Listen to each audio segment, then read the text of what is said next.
ठाकरेंच्या आसन व्यवस्थेवरून टीका करणारे भंपक लोक, स्क्रीनवरील प्रेझेंटेशन जिथून नीट दिसत होतं तिथे ठाकरे बसले होते, संजय राऊत यांची प्रतिक्रिया। वरळी कोळीवाड्यामध्ये एकनाथ शिंदे आणि आदित्य ठाकरे आमने सामने। नारळी पौर्णिमेच्या निमित्तानं नेते कोळीवाड्यामध्ये दोन्ही बाजूच्या कार्यकर्त्यांची जोरदार घोषणाबाजी। पोलिसांच्या सतर्कतेने स्थिती नियंत्रणात।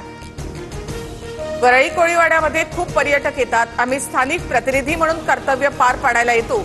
शिंदे वरळीमध्ये आल्यानंतर आदित्य ठाकरे यांची प्रतिक्रिया।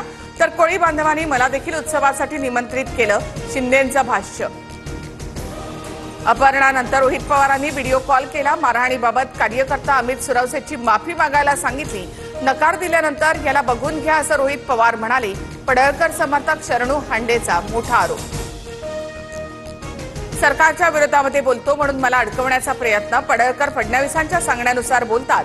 मी व्हिडिओ कॉल केला होता का याची एसआयटी चौकशी करा, रोहित पवारांचं आव्हान। रोहित पवार बालिश बॉय, कार्यकर्त्यांमध्ये वाद कशाला लावता?